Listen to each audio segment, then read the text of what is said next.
A few moments later. Is linisan. So, nalinis na po yan. Nalinis ko na po yan. Yung part ng manok na iluluto ko ngayon is drumstick at saka yung wings lang. So, magluluto na tayo.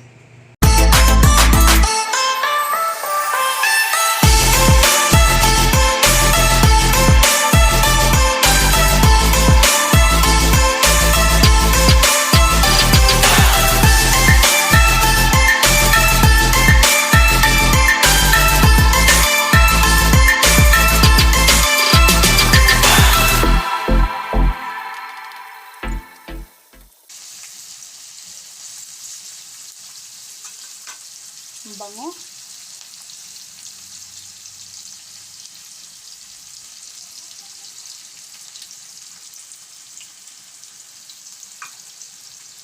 So, okay na.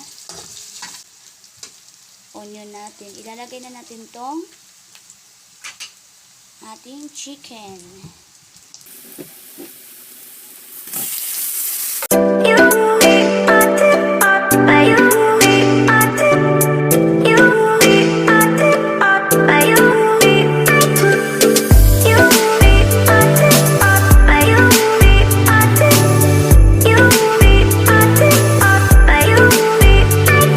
Siya ng tubig.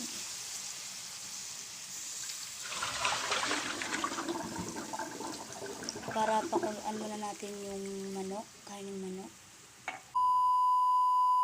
Ilalagay na natin yung toyo o yung soy sauce. Ayan, para mag-absorb yung lasa niya. Mag-absorb yung lasa sa loob ng kaning manok. Tapos, ito din yung vinegar. Yung pinakita ko kanina, so kailangan natin ilagay. Ayan.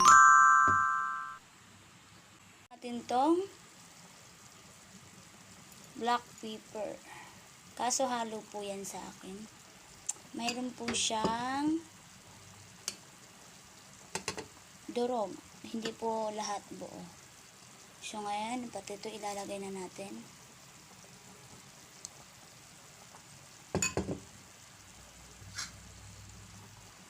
Kaantayin lang po natin pag medyo konti na yung tubig. At saka pag lumambot na siya yung tubig. So, nasa inyo na po yan kung gusto nyo yung adobong may sabaw or kunti lang ang sabaw, nasa inyo na po yan. So, ngayon malambot na din yung karne ng manok. So, kailangan natin lagyan siya ng secret. Ang pinakasikreto pagdating sa pagluto ng adobo, ito po. Itong sugar. So, kailangan natin lagyan ng sugar. Depende po sa inyo kung ilalagay nyo, brown sugar or white sugar. Pwede rin both sa dalawa na yan kung ano ilalagay nyo. Pwede rin brown or pwede rin